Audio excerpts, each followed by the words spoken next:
Your humor plays right into that, talking about one of the great American pastimes, and that is family and friends just hanging out. Oh, yeah. And we don't have enough of that anymore, I don't think. Socialize. Yeah. Fellowship. Yeah. Eating.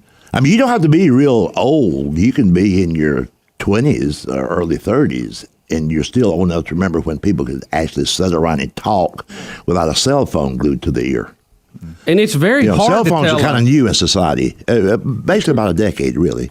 Yeah. Well, it dawned on me. I was talking with a friend of mine this past weekend, and we were headed outdoors to go hang out, and he was talking about something happened at some time, and he was just in college, and he's in his early 40s. Right.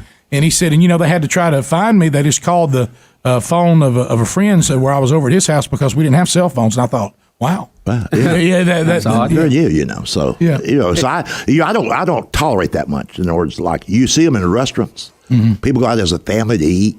There's 5 members of a family sitting there, 4 of them on the cell phone talking during dinner. You see people eating with one hand, talking with the other, and I'm thinking, what phone call can be that important? What's really that important? Right. That mamas had changed because my mama wouldn't tolerate a hat. Not us either. Singing. I don't know where that one came from. I said, now who declared we can't sing? In some reason, there was some rule. Did you have that in your family? Oh, yeah. You don't sing at the table. You go to the table to eat and you talk. Because you have to open your mouth. I can remember being at the supper table and the phone ringing. Of course, you don't have to get up to answer it. My dad wouldn't let us. Yeah, we do that now. Yeah. What do you do? What would he do? Just give us that look. Remember, there's no voicemail then, no answer machines. Yeah. No caller ID. Yeah, hell, they'll call back. And now you see people where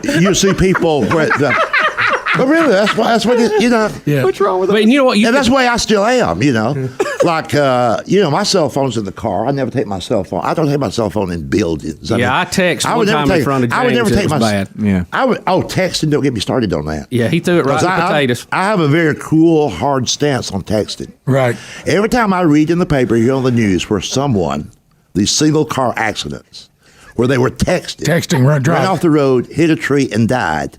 I'm so glad they're dead. James! I am. James Gregory. I say we're off to a blistering pace today. No, I'll tell you why. I'll tell you why. You're saying only single car accidents. Because sometimes, you cross the median to hit an innocent person. Yeah, and you're not for that. No, but see, I'll tell you why I'm glad they're gone. They're out of my way, for one thing. Number 2 is, if these idiots who text and drive, I don't know why anybody would do that. If they do that on a regular basis, tomorrow they could cross the line and hit my sister. Yeah. Tomorrow they could cross the line and hit my nephew and niece or the people I love. I agree. So if they go ahead and die today, I'm okay with that. But that's the reason why I've never understood why we're having to have a law about people texting and driving. How can there be people that think they should text and drive? Well, they're just idiots. See, that's one thing you can't legislate.